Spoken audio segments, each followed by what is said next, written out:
Caio, um dos assuntos de hoje... Deixa eu aumentar esse microfone aqui. Um dos assuntos de hoje é uma treta, uma briga entre o Sérgio Moro e o Dallagnol atacaram Lewandowski. Disseram que insinuaram que o Lewandowski não deveria ser indicado ministro da Justiça, porque tinha sido do STF. E o jornal o Globo fez um editorial na mesma linha.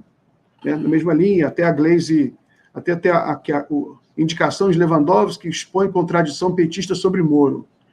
A presidenta do PT, a Glaze, fez uma resposta bem dura. Eu queria saber qual é a sua posição sobre isso. Miguel, são uns calhordas, né? Na verdade, é muito triste ver Quando fica ali no grupo do Merval, daqueles caras que são as viúvas tradicionais da Lava Jato, que não assumem, não conseguem assumir que eles apoiaram um golpe de um grupo de extrema-direita que era coordenado pelo Moro e aqueles indigentes intelectuais que tentaram instrumentalizar o Poder Judiciário e o Ministério Público para poder eleger o Bolsonaro. O que ocorreu com a Lava Jato é muito simples. O Moro fez um ato de corrupção clara. Qualquer estudante de direito faz isso. Eu falo isso tem anos. Ele, enquanto juiz, fez um ato de ofício, prendeu o Lula sem nenhum motivo. Depois a prisão foi decretada como ilegal, inconstitucional, e impediu o Lula de disputar a eleição, e ele elegeu, foi o principal eleitor do Bolsonaro. E ganhou como prêmio, num ato de corrupção clara, clássica, o Ministério da Justiça. Até é interessante ver que, se você ler as mensagens da tal Vaza Jato, os próprios procuradores, alguns deles, tinham preocupação, dizendo, olha, isso aqui vai ficar muito claro, vai ficar muito evidente que não pode acontecer. Ele não poderia ter assumido o ministério e tal. E aí, depois que tudo se deu, é muito interessante. Eu escrevi um artigo ontem sobre isso. Nós, democratas, enfrentamos muitos problemas, mas enfrentamos dentro da Constituição, Miguel. Dentro da constitucionalidade, da institucionalidade. Lula foi preso, houve o golpe contra a Dilma, mas nós fomos lá e ganhamos dentro da Constituição. O Lula só voltou quando, felizmente, uma ação que eu fui o autor principal no primeiro momento, e depois vários amigos e colegas foram outros autores, que é a ação direta de constitucionalidade 43, 44, 54, sobre a presunção de inocência, que foi o que determinou a liberdade do Lula. Não foram nem as decisões do Supremo sobre incompetência e parcialidade. Então, agora, você vê esse Merval, esse povo menor, falar como viúvas da Lava Jato é uma coisa. Agora, uma rede importante como uma rede de imprensa vir ter a ousadia de comparar a nomeação de um ex-presidente do Supremo, de um ex-ministro do Supremo, absolutamente correto, digno, contra o qual não há absolutamente nada, e é um direito dele. E o Brasil tem essa tradição. É só você ver que o ministro Jobim foi nomeado depois ministro do Supremo, sem nenhum tipo de crítica. Então, eu acho que é uma calhordice fazer essa comparação. Veja bem, nós estamos saindo de um momento extremamente grave, de enfrentamento de uma hipótese de crime que foi o 8 de janeiro, que completou um ano agora, 3 dias atrás. Eu estava fora do Brasil, eu vim para essa solenidade de elogio à democracia, de apoio à democracia. E você tem a coragem de ter grupos fortes dentro da imprensa que sustentam essa calhordice. Porque sustentar que o ministro Lewandowski, de alguma forma, possa ser comparado com esses indigentes intelectuais, com essas pessoas que estão respondendo e irão responder a processos criminais. Deltan já foi cassado. O Moro deve ser cassado agora, em muito pouco tempo. E depois terão que ser responsabilizados criminalmente pelo que fizeram, que eles instrumentalizaram o Poder Judiciário. Então, isso é algo indigno. A imprensa tem que ter os cuidados devidos mínimo.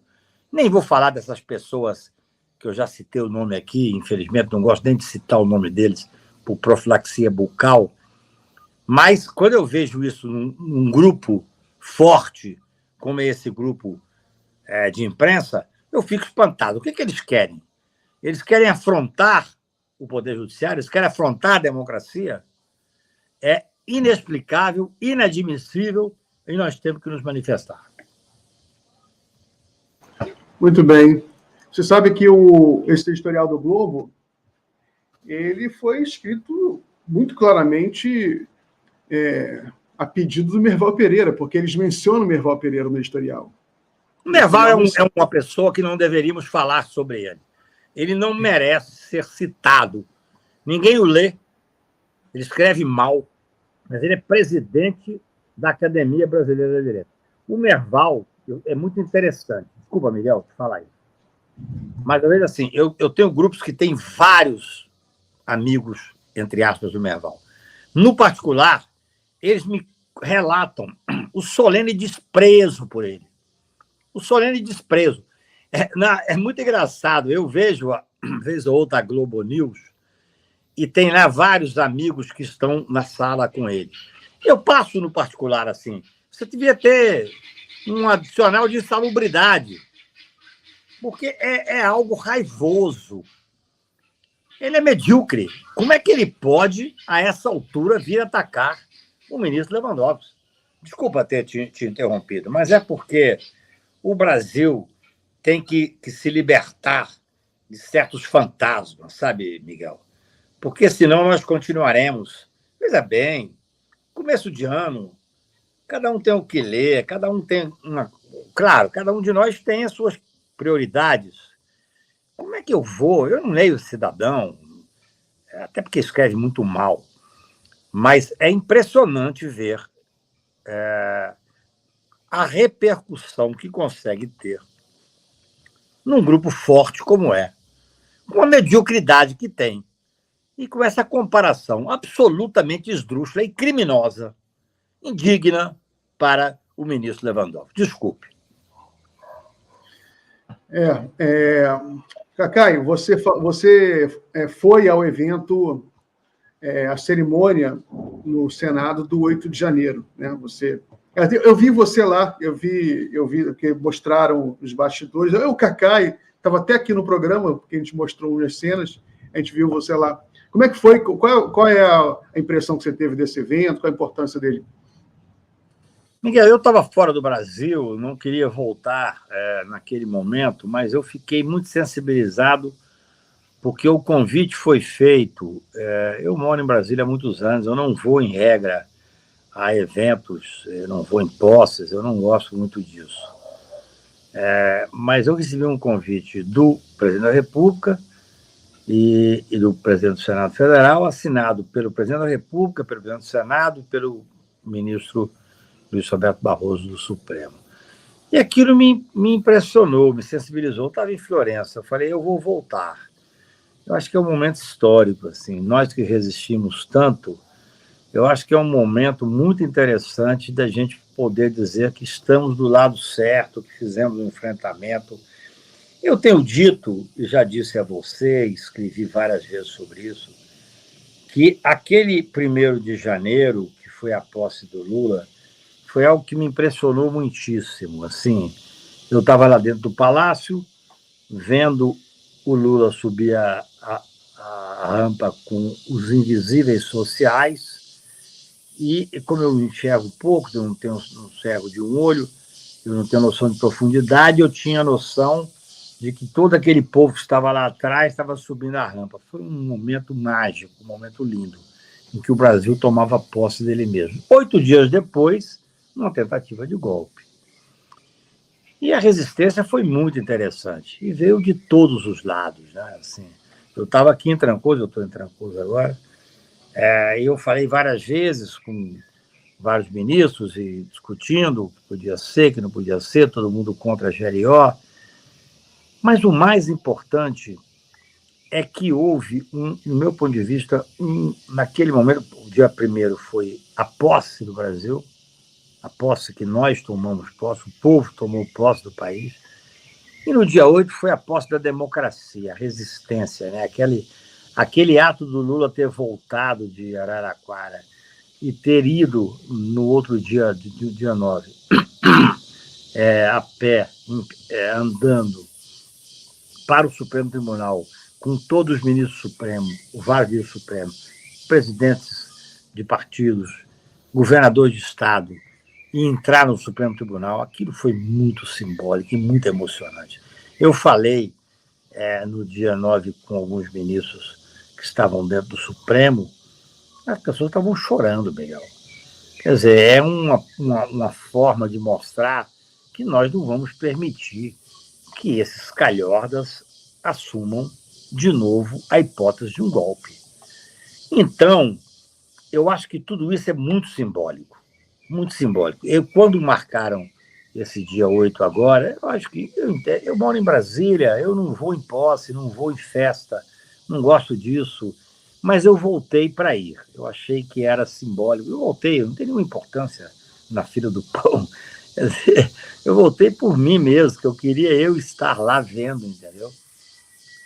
Fui convidado e achei muito importante uma demonstração de resistência. O Lula foi muito carinhoso comigo no dia ali, porque aquilo é uma demonstração de resistência democrática. É a prova que nós colocamos o pé na porta e que não vai passar nenhum tipo de insurreição, de tentativa de golpe. Então, eu achei aquele ato, escrevi 3 artigos sobre ele, eu achei aquele ato do dia 8 um ato extremamente relevante. O mundo é feito, Miguel, de simbolismo também, sabe? Você saber que você está do lado certo da história, aquela história do Hemingway. Quem é que está do seu lado da trincheira? Isso importa. Importa mais do que a guerra, a própria guerra. Então, foi um dia muito bonito. E eu posso te dizer uma coisa que me impressionou.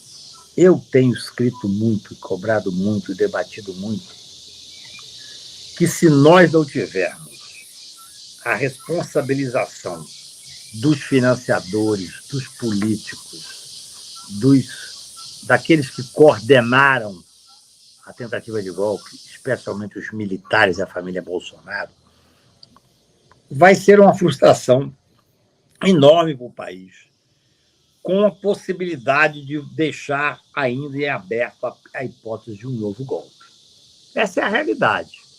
Então, esse dia foi muito importante no dia 8 lá, porque todos os discursos, inclusive do Dr. Paulo Gonet, Procurador-Geral da República, que foi um discurso sério, sucinto, técnico, como tem que ser de um procurador-geral, porque ele é o dominus litis, ele é que tem o poder de acusar, ele não pode ficar falando muito e tal, mas foi extremamente relevante o discurso dele, onde eu acho que a tônica foi uma única tônica. Nós vamos fazer um enfrentamento de todos os responsáveis por aquela tentativa de golpe. Veja bem, eu escrevi um artigo semana passada que achei interessante, Miguel. Eu estava de madrugada vendo aquele documentário belíssimo da Júlia do Alibe, que é uma craque, tenho uma admiração enorme por ela, e vi uma palavra do ministro Alexandre, que é o ministro que mais conhece sobre esse inquérito, falando que os 40 financiadores tinham sido já alvo de algum tipo de ação. E eu, que conheço o inquérito, acompanho pelo menos, achei estranho, mandei mensagem de madrugada, 1h da manhã, 2h da manhã, para os coordenadores dos documentários, dizendo, olha, não houve isso. Às 6 da manhã, saiu a 23ª operação contra os financiadores, ou seja, O ministro Alexandre já tinha dado a informação, já tinha dado a decisão e acabou antecipando.